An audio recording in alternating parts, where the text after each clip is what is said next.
The idea of knowing how to do your own research is such an important part of education.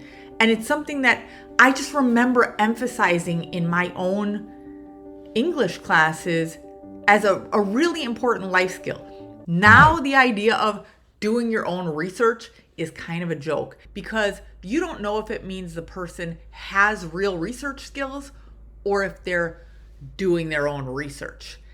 And what the air quotes version of that means is that this is a person who either believes misinformation or goes looking for information that confirms whatever they already believe. There's also an implication that this person is really going to make you listen to this research on this first date that is going to slowly make you feel like you will never find somebody to love. And this is why it's a crazy time to be a teacher, because here's the thing. Doing your own research still is an important skill, but it's getting more and more complicated to teach the difference between research skills and research skills. How can you make sure that your students are doing research in the good, ongoing self-education way and not in the conspiracy theory, rabbit hole-y, terrible first date way? My name is Roxana Eldon. I run the Maintain and Stay Sane program, which helps teachers make their jobs and lives more manageable. Teaching research skills has gotten more complicated in recent years, and it's going to get even more complicated in the age of AI. But a lot of the issues that teachers deal with in teaching research skills to students are not new. So I think it actually makes sense to back up all the way to the time when Wikipedia started getting popular. As a blanket statement based on my own observations, teachers were pretty negative on Wikipedia as a research tool early on in Wikipedia's life. And I think that actually came down to two different issues. One was that Wikipedia felt like it was kind of an easy button, like it replaced some of the actual work that we expected students to do, and it replaced some of the mental exercise that they were supposed to get from the assignments that we were giving them. The other issue was that Wikipedia was kind of an early example of the gray area of information quality. It was nowhere near as gray as the gray areas of information quality we're dealing with today. But it was an early example where information was getting crowdsourced. There wasn't necessarily a professional editor in charge. There wasn't a publisher at the back end whose reputation would be at stake if the information turned out to be wrong. And now I think there's been some adjustments because Wikipedia can often give you a pretty good starting point when you're researching something. It can be wrong. It's a little looser on quality control than a regular encyclopedia would have been by an encyclopedia publisher back in the day. But at the same time, it serves a purpose because it can keep pace with new topics much more quickly than a regular encyclopedia. And I think overall, it's become more accepted that Wikipedia can be a solid part of your research, as long as you understand what part of the research it works for. Well, AI is Wikipedia on steroids. AI can often give you a tremendously good answer, and you can ask a follow-up question to the answer that is tailored to your exact needs. At the same time, these two problems presented by Wikipedia, the easy button and the gray area of information quality, have continued to today.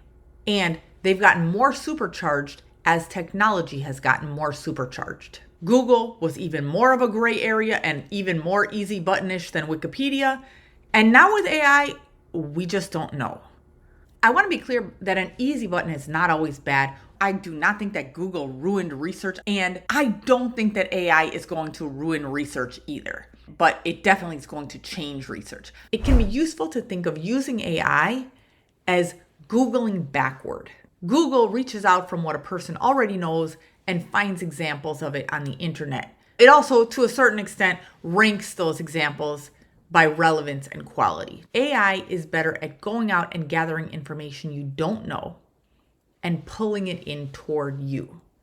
It not only condenses the process of looking something up in the first place, It condenses the process of following up on whatever you learn. You can ask follow-up questions, you can clarify, you can take something that you're not quite sure about what the name is and go find it. So AI can meet students where they are, potentially better than Google. Of course, that also raises additional concerns. With Google, you don't have to worry as much about hallucinations being built into this conversation and maybe reinforcing a wrong belief in an extremely authoritative sounding and extremely responsive voice, which is one of the current issues with AI. We've also seen how certain aspects of technology can spin out of control in ways we don't anticipate. So, for example, I was in my early 20s when Facebook came on the scene, and it just seemed like a great way to reconnect with all your high school friends. I could have never anticipated what these engagement algorithms would go on to do to our minds and to society. And so I have no confidence in my own ability to predict the technological future. I also have only limited confidence in other people's abilities to predict the future of technology. We're hearing a wide variety of predictions right now, and the majority of them will turn out to be wrong. Am I saying this to manage my own anxiety about the future? Maybe. But that's why I try to focus on helping teachers in their classrooms right now. Right now, you are trying to teach students research skills in an era when they don't just have an online research tool, they have an online research assistant. But also, sometimes that assistant has a gray area of information quality. Here are a few basic research principles to discuss with your students. They're not specific to AI, but they are still relevant in the age of AI, and maybe even more so.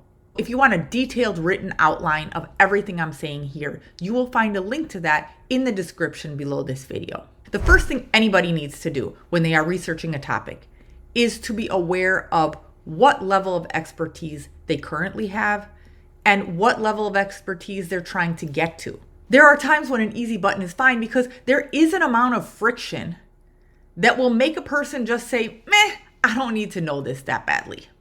It is also perfectly fine to decide you don't want to go that deep into a subject. You just wanted to know a little bit about it. There are certainly topics worth reading full books on. There are topics worth reading multiple books on. And there are tiny little subtopics that people spend their whole careers researching. All of those are research, but quickly looking something up on Google or asking AI is also research. So again, your first research skill is how much information do you already have and how much more information do you need? The next research skill is to figure out what sources you're going to consult and how reliable those sources are likely to be. You want to ask yourself, is there a reason to think that this source is either biased or misinformed? It feels like we go through this cycle with each new technology. For example, Google was able to provide this tremendous amount of information at our fingertips and rank it by quality and relevance. But over time, we saw that Google's algorithms could be messed with. And often they're manipulated by people who are either selling things or trying to push biased information or misinformation, especially on a controversial topic. And now we have AI, which always sounds authoritative and pleasant and has perfect grammar. And yet, we have no idea where AI is getting its information. That doesn't necessarily mean that it's completely unreliable. But there are some new issues because AI's source is the entire internet.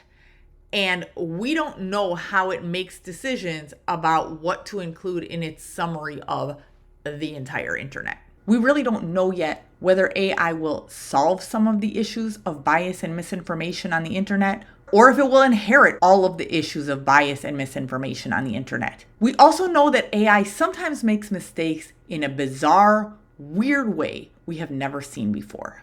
But also, AI is really easy to use. In a way, the information quality gray area is the flip side of the easy button. Which brings us to our third basic principle of research.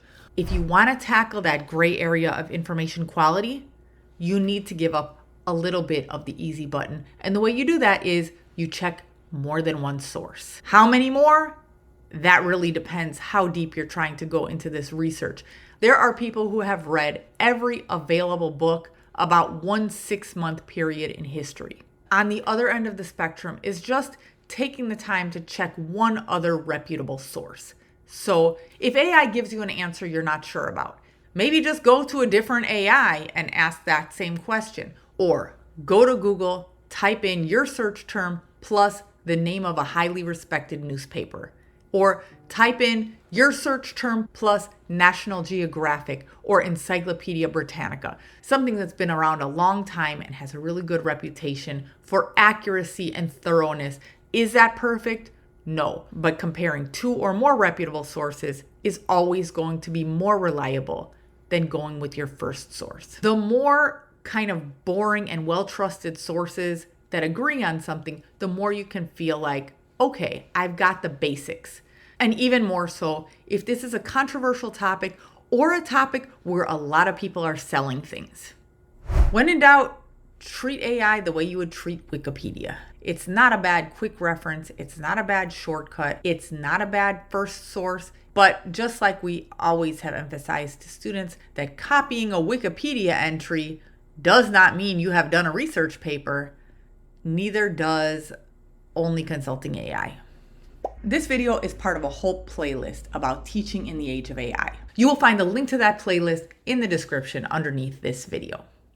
You'll also find a link to a detailed written outline of everything I've talked about here. Thanks for watching. See you next time.